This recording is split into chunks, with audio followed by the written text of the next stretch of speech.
pips. There was a guy on there that he was trying to be like the big cock of the walk on baby pips. I didn't realize at the time. I just knew that shit he was saying was bullshit. He did some kind of thread or two on baby pips. It was around VSA and volume stuff. It's all done. But I started teaching what I'm teaching, and I was teaching optimal trade entry, and he got ass hurt and was like, "Oh, I'm making all these videos, but nobody wanted to watch my stuff." Real bitch move. But shouldn't have said that. I'm sorry, ma'am. I know you don't like that word. But for the life of me, I can't remember his name. Pete Faders or Pete Faders or Fader. I don't know. But I was fading him, and the point is it caused traction over there, and everybody started dividing, and it was Team ICT or Team VSA, and then if it wasn't that, it was the people that had some technical threads or whatever, which weren't even that great, but they thought that was the best thing in the world. But if you compare and contrast what you're learning here, what you're learning on this YouTube channel, and all you have to do is show up, take notes, and study and see, and you will prove to yourself that there's something going on behind the scenes. And I cannot take you to the actual elements that's occurring. And there's other things that I see things that I'm going to cover in the review of yesterday's trades. I can't tell you every small facet to what I was seeing, but I'm going to try to describe to you when I'm looking at price action and when there's manual intervention. I can't see it all the time. You won't be able to see it all the time. But because I've been doing it long enough, and I also know what's going on behind the scenes, how these gears turn, what every cog does, it's flirting with it. You see that? Come on. Sixpence None the Richer song. Kiss Me's coming to mind. Every time it gets close to a level I want to see it touch, or if it's a limit order or whatnot, that song comes on. Oh, look at that. Look at that. Look at that. Thank you, Phil. Thank you, buddy. I'll send you a Christmas card. Tell Jonah I said hi. All right, now let's go over to yesterday's price run. We're looking at regular trading hours still. Look at that. It's handicapping myself. Okie dokie. Let's look at some price delivery first, going into today's New York session. I'm going to ask a question, okay? First one of the day. Who's doing it like this, Patrick? Patrick Whelan, the #1 day trader on YouTube. Who's doing it like this, baby? Who the fuck is doing it like this? Talk to me. I'll put something on your ass. Ajax won't rub off. Come on. So we have this midnight, Wednesday, okay? And crossover to Thursday. Prices trading where? What is it doing here? What is that? Relative equal lows. Okay, wonderful, wonderful. But why is it doing it there? Well, what does it say over here? If you get the membership level on TradingView, ICT's screen sharing indicator, where everything is on my chart, goes on yours, it's $350 a month. It's only going to be that price for right now. But in 90 days, it's going to go up. Some of you are like, what the fuck? Oh, man. And others are like, where do I send the money? No, I'm being facetious. I'm teasing. I don't want your fucking money. But the level is the old daily sell side imbalance, buy side inefficiency high. When I took you on the daily chart, remember it was that red box that said if I was going to highlight it, it would be looking like this. That's what it's doing. So when price is above it, okay, when it's above it, how is it going to treat that level? As a discount level. Sweep. What's the body's telling you? It ain't even touching it. What's the body's telling you? It ain't even touching it, but it's a higher low. The market rallies back up. What is it doing in this area? Where is it at? It's inside that old daily volume imbalance. So what I'm giving you a structure in the marketplace, like an X-ray view, a CAT scan, okay? You're able to see behind price action And what the market's really respecting, it's not the buying and selling pressure. It's allowing, the algorithm is sweeping into these levels, crossing over levels, coming back down. And then once you know what the narrative is, where the price can go. Well, what is that? What is that? Over here, what is this? Relative equal highs. What's resting above those relative equal highs? Buy side or buy stops. It's traded down to a discount level or PD array in the form of the daily sell side imbalance, buy side efficiency high. Okay, that is a PD array. That's one of the 81 that I have. Each one of those have a characteristic that can be inverted. So when you are expecting higher prices, which we have not been trying to pick the top. The market trades down outside of the volume imbalance. So where could it trade to? The next PD array on the daily chart was that high, that SIBI. It trades to it here, then moves back inside of the volume imbalance. Inefficiency on the upside after poking its toe outside of the yellow area, which is the volume imbalance. This fair value gap forming when? Look at the time. What time is that? Right there. What time is that? It's 1 minute past the opening range at midnight. Oh, you did talk about that, ICT. You did. You did say, if I want to trade in London, if I want to trade European zone, trade time-wise, okay, you want to trade the Eurozone's opening session? You want to trade London kill zone? You want to trade Asia's close? That reference point there, from midnight Eastern time to 12:30, that's your opening range, okay? First presentation, what is that? First presentation is when you have time of day, because everything starts from time, algorithmically. And first presentation, that means the first inefficiency.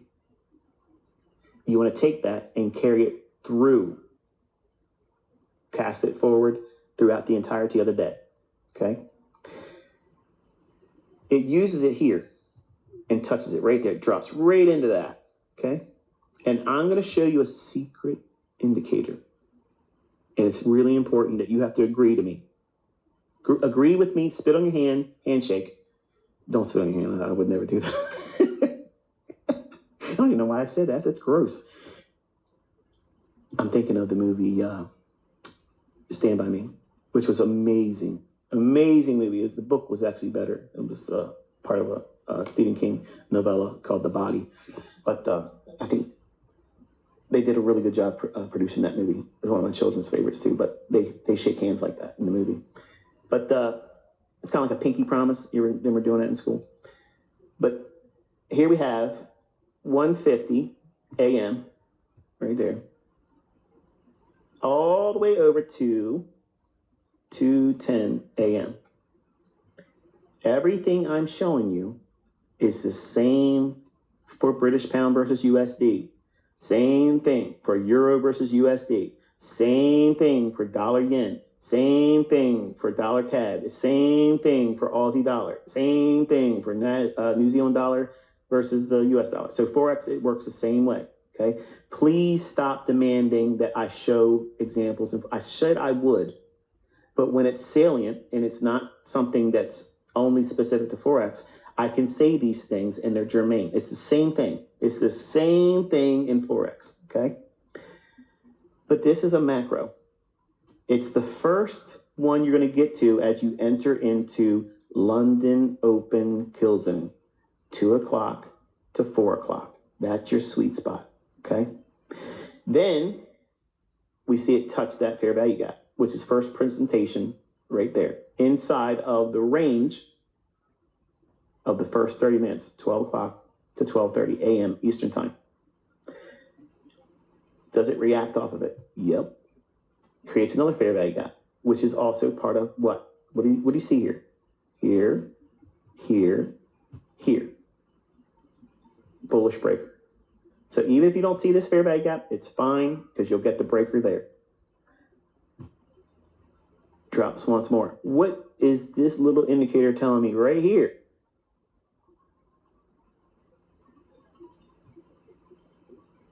$350 to $410. I'm going to ask you a question. Does the market respect that fair value gap here? And does it respect it here? Does it send price higher? Yep. What time, Dave, are these setups for me? The macro times that I said. So you're seeing lower quadrant of the old, stale daily volume imbalance. Lower quadrant, consequent encroachment, fair value gap, time. What time is the setup going to form? If there's an algorithm, that means it's going to do something based on a repeating time. It's a time-delivered mechanism that price will begin to spool. I don't give a flying fuck who says what otherwise. I don't give a fuck what their title is at Goldman fucking yank my nuts. I don't give a fuck if it's Citi. I don't give a shit if it's fucking any other investment bank. I don't give a fuck who they are. They could be on CNBC with their fucking dick hanging out. I don't care. They can tell you anything they want. The market is not controlled by buying and selling pressure. That is the biggest fucking load of horse shit there's ever been. There are no fucking smart money traps, okay? There is no fucking algorithm change. Does this look like to you? Does this fucking look like this has been changed, manipulated, somehow fucking augmented and no longer useful? It's obsolete now. It's fucking obsolete. Look at this shit. You tell me. Has anything lost its luster in my life's work here? Hell to the no. No, baby. No. No. How pretty, how pristine is this? It's so perfect. And because there's an algorithm that controls all of this stuff, that's what you're expecting. You're expecting these things, these repeating signatures that tell you unequivocally, there's absolutely something controlling it. And oh, that's a beautiful deer. I'm in the morning room, sorry, but this deer is gorgeous. It's beautiful. Some of you are like, man, I wish I could shoot it. I can't look at them like that. I guess if I didn't have food in the house, I probably would do it, but I just can't bring myself to shoot them. But these elements of just perfect presentations of how the market will repeat. Okay, stop for a second, okay? How many schools of thought or discipline or styles of trading do you personally know? I'm not saying that you know how to trade them, but what are you familiar with? Like supply and demand, you have Elliott Wave, you have Dow Theory, you have Wyckoff, you have, harmonic patterns, all kinds of stuff, okay? And then you have my stuff too. How is the market at the times that I teach you when the moves are going to form? All the kill zones, okay? There has been no change in the algorithm. There has been no weaponization against the things I've taught. And you don't even know 1/10 of the shit I know. And you're thinking that now, oh, it's changed. It just means that you don't know what you're doing yet. And especially if you sell services or if you're selling engagement, it's a perfect cop-out for you to say, well, I can't do it. So then it's easy for me to say, don't listen to ICT stuff because everybody looks for an excuse to take the off-ramp because it takes work here. You're going to work your ass off. But I'm telling you, there ain't a motherfucker walking this fucking planet that's ever going to be more precise. Ever. They're never going to be able to time it. They're never going to be able to fucking be as precise. They're never going to tell you what it's going to fucking do and consistently be able to tell you where it's going, why it's going to go there, and how it's going to behave with the delivery and price. It will never fucking happen. It's an open invitation. Daddy's home. I'm out here. Let's go. Not one of these fucking talkers, not one of these motherfucking talkers have made their way up on the fucking leaderboard. You're asking where I'm at. I told you.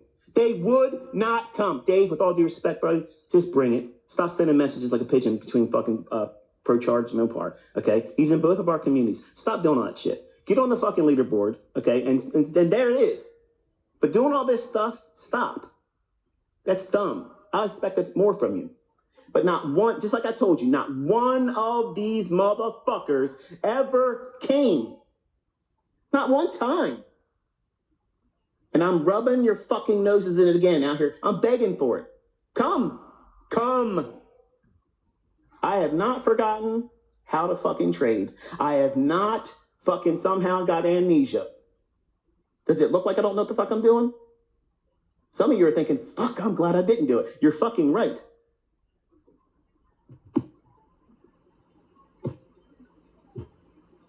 Where to trade to?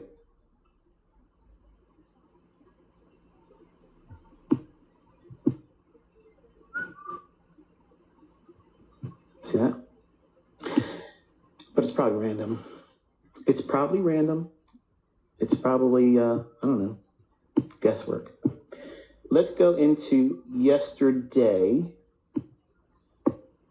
And with the right volume imbalance on the chart, which is this over here. I ain't got nothing but love for you, Dave. It's all fun. I promise you. Painless. Fall on my sword. So we have the volume imbalance here, and I have the quadrant levels there. I was watching price on the 1 minute chart, and if you look at yesterday's presentation, it was the only video I put up. I didn't do a live stream yesterday. I didn't feel well, and I had a lot of things going on with my niece who's now gone. So it shouldn't be all that much distraction going into September and October's live streams. But I will not be live streaming November and December because it's holiday. So I told Caleb I will live stream price action.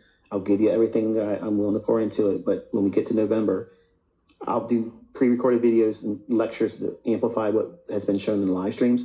But I will not be live streaming in November and December. Okay, so that way, if you want to know how long we're going to be doing it, that tells you. But I was watching price yesterday, and we did trade up into the volume imbalance, lower half of it, but didn't quite get into the second half. And we had this big dump off here, and it rallied once more. And as we dropped down in, I was watching that new day opening gap on the 20th. I'm thinking to myself, hey, if they can send us on a closing basis below these lows on here, then I'm going to use any return back up into that new day opening gap, hit that, use it as a sell-off, and go lower. And I was going to aim for this, not this, what am I doing? This low here, because it's part of a breaker there. So this high, this low, two forms of what? Discount array. I want to see, does it want to go and close below here? And it didn't do it.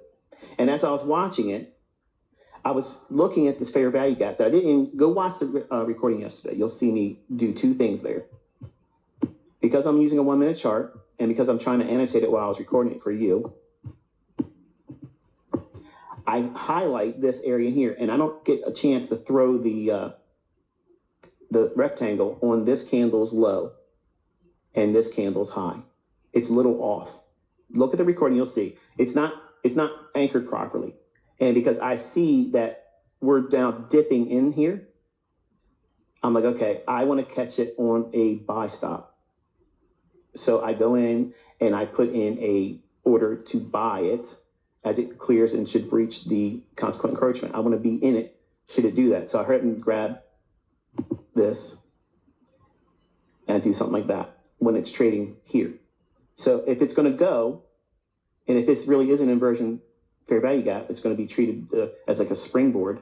I want to get in there on a stop as it proves it's going up.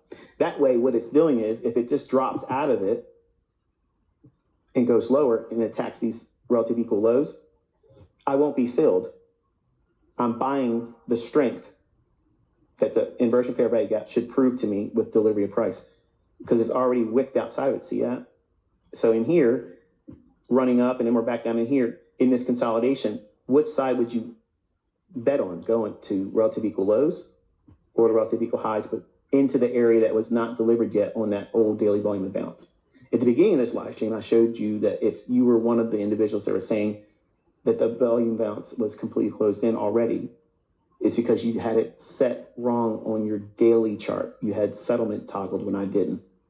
And I told you at the beginning of this live stream, and I said it in other instances in Twitter Spaces last year, and I said it in other lectures on this YouTube channel where I look at the difference between both, and I told you how I use that information.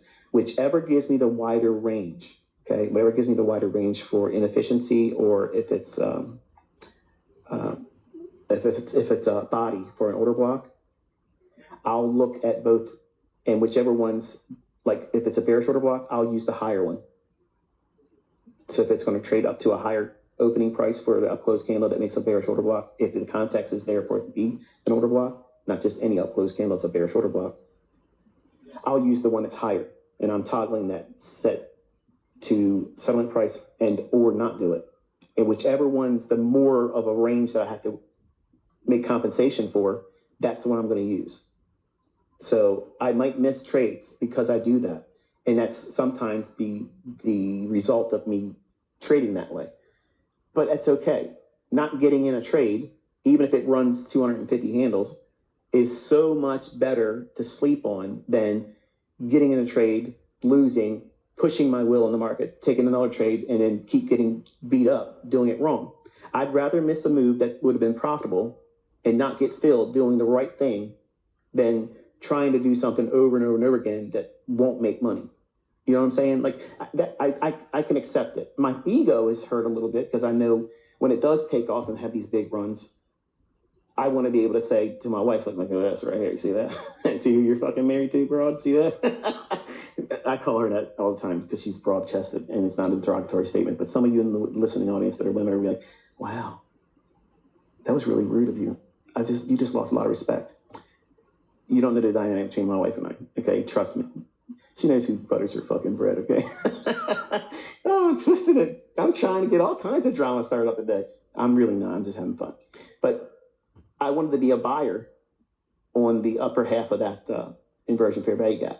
So because I saw this candlestick here, and I didn't readily see it, when I first saw it, because I got 52-year-old eyes now, and I still ain't got my prescription, I don't know why it's taking so long, maybe because it's the supply chain issues, but it usually takes about a week for my glasses to get filled, and it's been longer than that now. And I don't know what the hell the holdup is, but I'm 2 prescriptions behind where my eyesight should be better when I get my glasses.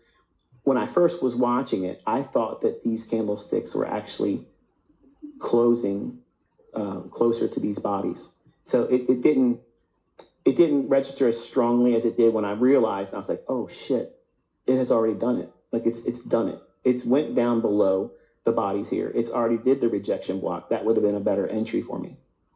But because I missed it, I have to now look at this gap that's now here at that candle's close. Right there, I'm noticing it as I'm looking into this candle, and I'm like, shit. I have 2 options here. Fix the fair value gap and have it anchored like I have it here, or just go in and just get the fill. So my mind said, if it's going to go, I want to do it on a buy stop. So it means it's got to trade up to my level, like a buy stop would be used to protect a short position. That's the entry mechanism I used. And I was doing it inside of this inversion fair value gap. So in other words, I wasn't looking at it as like it was going to go up here to go down.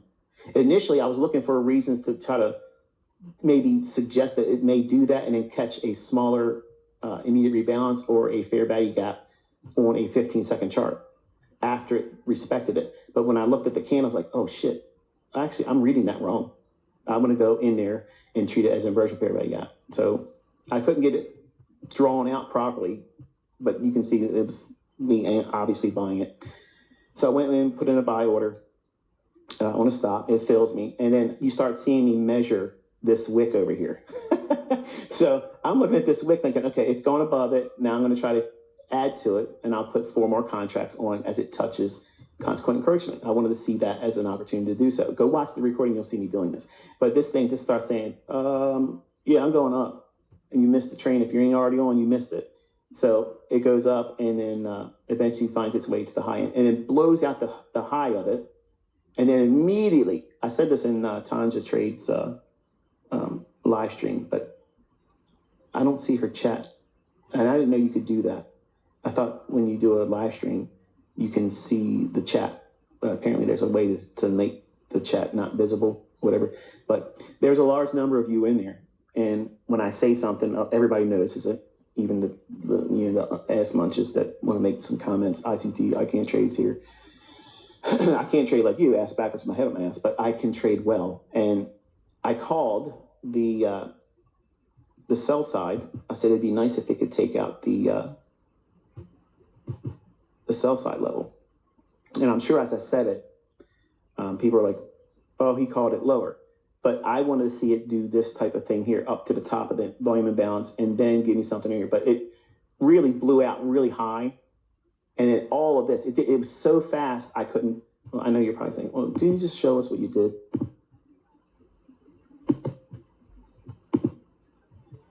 So I went in buying. Look where the little caret that appears when you highlight your little buys and sells. When you hover over top of your arrows, you can see this is not market replay. Okay, and look at the bottom of the chart. It's not the same thing you get when you do market replay, where it has like a play and rewind button type shit. That's not what we're doing here. So this is entering on a stop at the high end of the inversion fair value gap. So I'm getting in on a stop right there. If it's going to go to that level, I'm probably going to be on side, and it would have to be drive up into this here. Once it takes that high out, I'm watching this wick. I want to see it trade above consequent encroachment, that wick. And then I wanted to, and you can see me, I'm doing the fib on this. And if this thing's like, it's Elvis has left the fucking building. It's gone. It's taken off. Well, I knew at that time I was going to get another pyramiding opportunity. So I just had to work with it. And because it was happening so fast, my mind said, well, what do you want to do here? Do you want to take half off? Do you want to take 2 off? Do you want to take 4 of the 6? What do you want to do here? So I was like, well, fuck it. I'll peel off 4 here. And I was trying to time it right when it touched the upper quadrant level there. So I took that off there. And then finally the limit order fills, and you watch that in the video. And it fills at the high end of the volume imbalance here. All this move here I was not able to be a participant in. I didn't capture any of that move clearly. And this was too fast. It literally was too fast. I was setting this recording up to make the video to go on YouTube when this was happening. When I signed back in to the trading view, once the video was being uploaded to YouTube, it had already been down here. I'm like, shit, I missed a really good drop. Like, man, that sucks because I wanted to do both sides of the marketplace. So, okay, I waited. And I sat and I watched Tanja Trades on her live stream, and she took a long, which was, in my opinion, a little aggressive, but it's okay. She bailed out, I think, in this area here, which I was hoping that she would. I don't like to tell her when she's doing anything on live stream because I don't want to influence her. But I was a little nervous that she was going to hold on to it for a longer period of time. But when we trade up into the low of that volume imbalance, that shaded in yellow area, okay? What I was watching, and look real close, okay? As we traded up, look what the high of this candle is right there. You're gonna look at this value right there. 19,000, what is it? 19,894 and a half, okay? And the lower quadrant level is here. So it's not touching it, is it?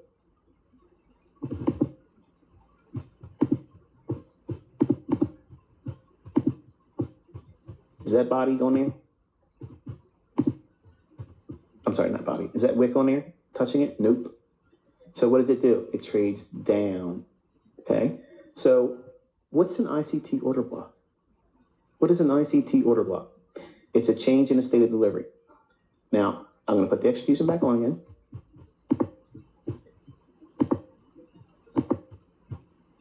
We do not hit it there. And then this candle does what? Comes all the way back down and crosses over that candle's opening price.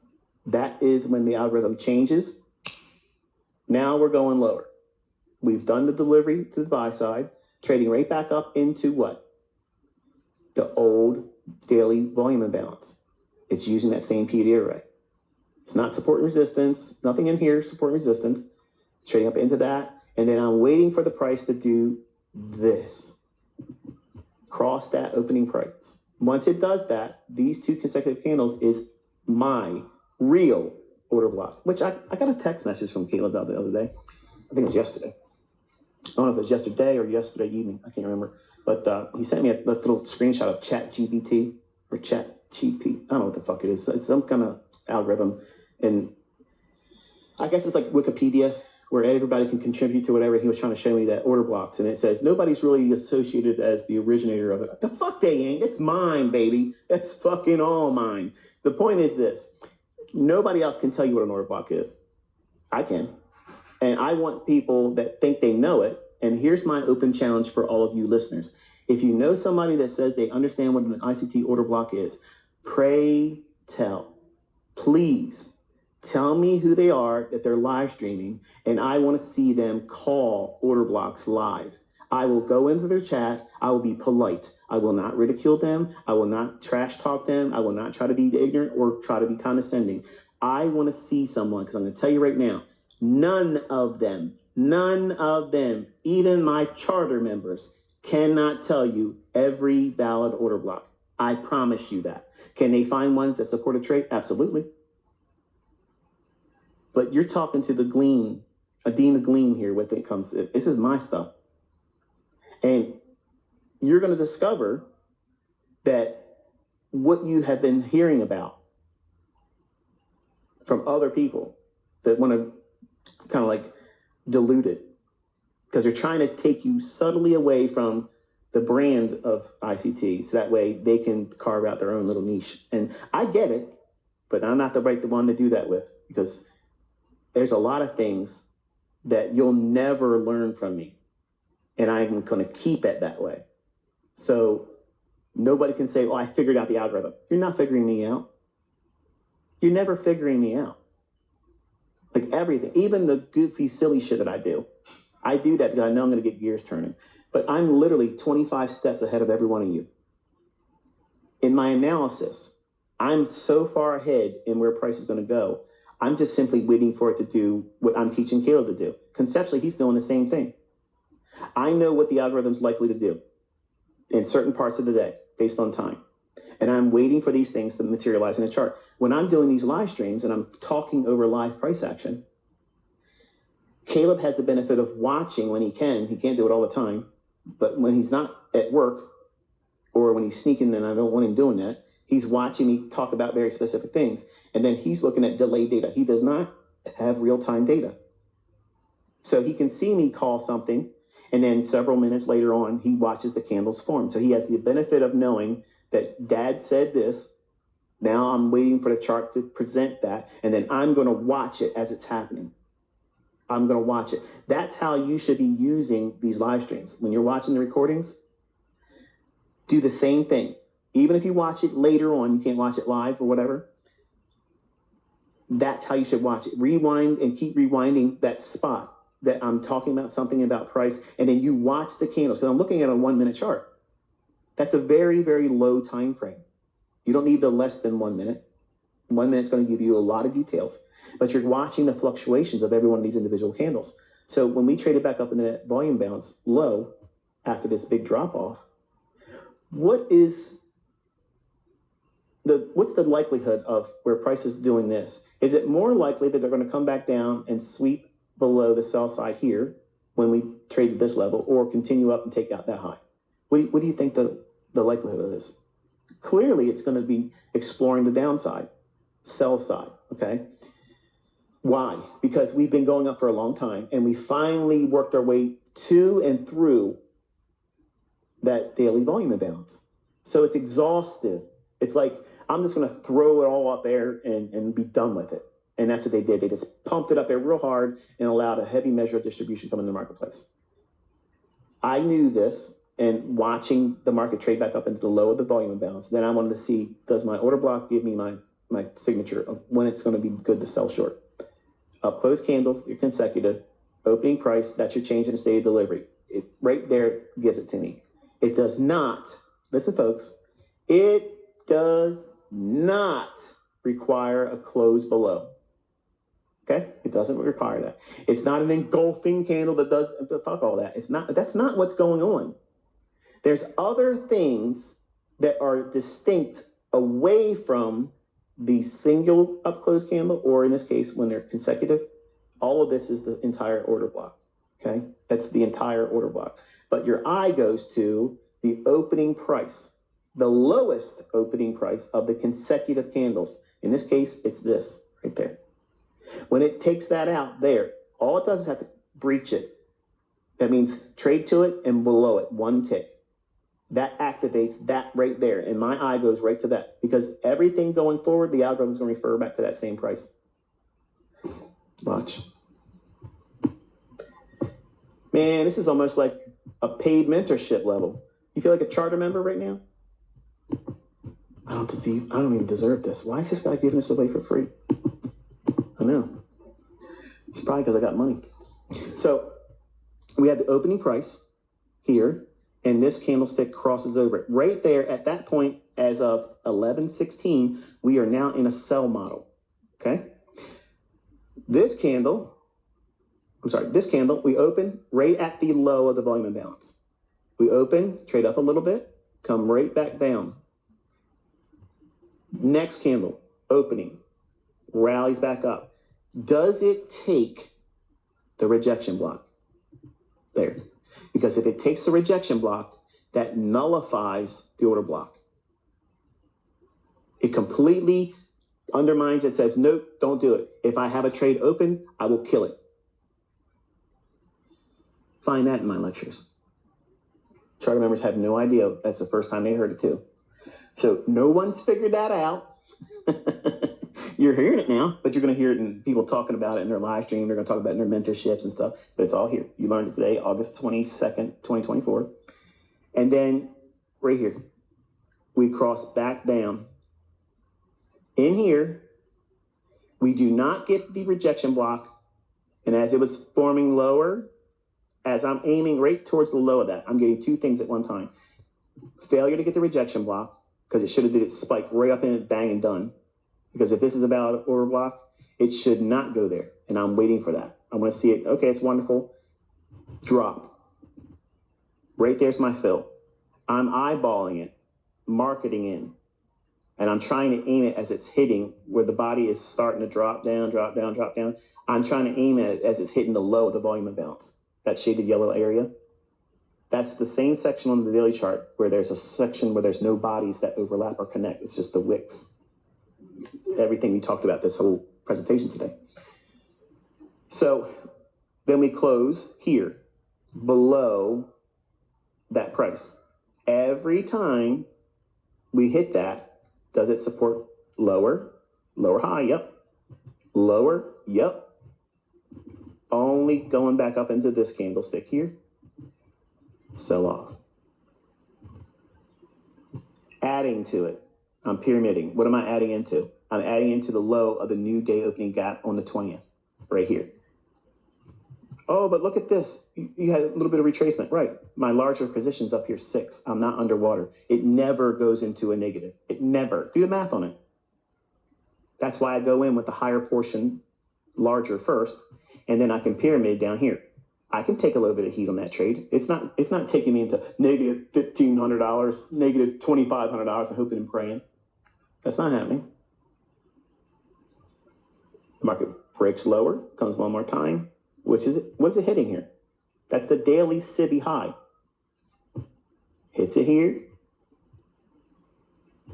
Here. What's this? Rejection block. There. Sells off. What's below here? Sell side. What's these levels here? near the opening gap. When do you get that information? 6 p.m. on the 20th.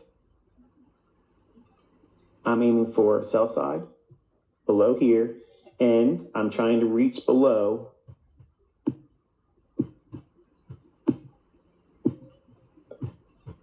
to take the sell side out below here. How did I get to that level? These prices here. How did I get to these prices? This consolidation in here.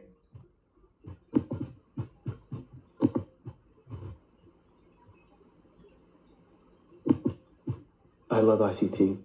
I love this. I love this. This knowledge is forbidden knowledge. Yeah, it is. Here's a consolidation. I want 1/2 of that consolidation out. That's a standard deviation. Oh, ooh. That's a pretty good place to take profits, isn't it? As it's aiming in, hitting it, I'm trying to get out with the sell side. I don't care about all the bottom tick, scavengers. I don't worry about all that. Your heroes don't have trades like this, folks. Okay, I promise you that. They don't have it. They have mentorships, but they can't trade like this. They cannot trade like this. Period. End of story. Not happening. Okay, so I went long based on experience, and I knew that it pulled some shenanigans is basically what it is. I knew this was manual intervention. That I knew they were going to gun the high. I knew they were going to probably take it up to the high of the volume bounce. I knew that much. And then it was a little overzealous on the outside. So I was right about picking the time when they were intervening. I am not able to do this consistently, but there are few times, and I mean this very, very few times, when the markets are conducive for having these seek and destroy events, which the characteristic of this week is what I told you on Monday in our live stream. I said, be aware that we have Jackson Hole Symposium. Jackson Hole Symposium. So if you look at the economic calendar, you'll see it looks like this.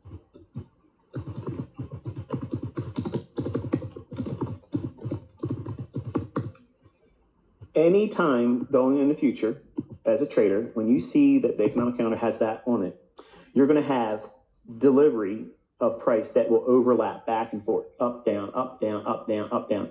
And it can invite the conditions that is seek and destroy. If you take trades, okay, if you take trades that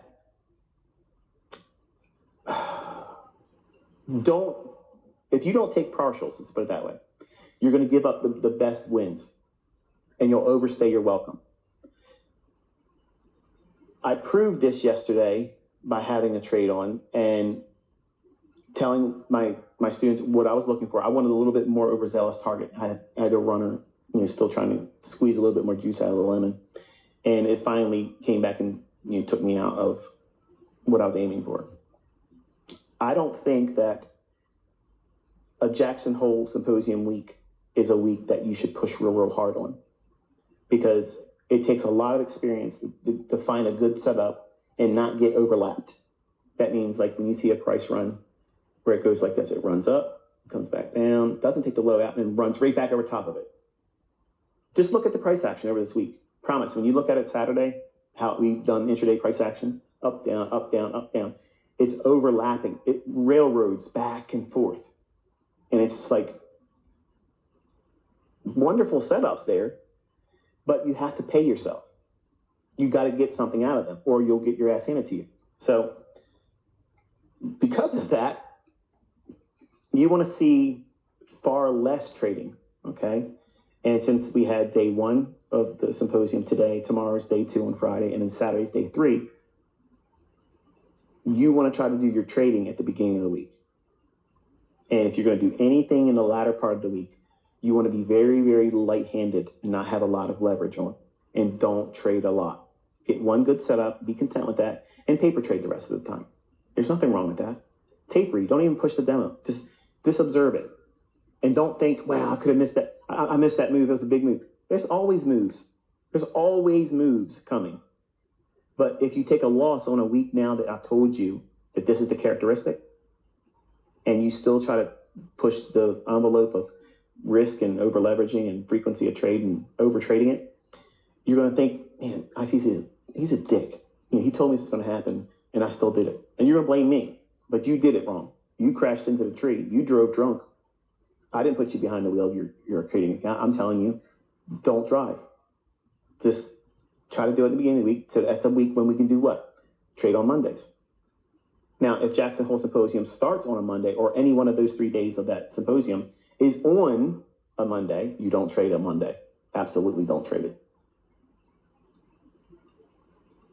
So I went long, and then later in the afternoon, I went short.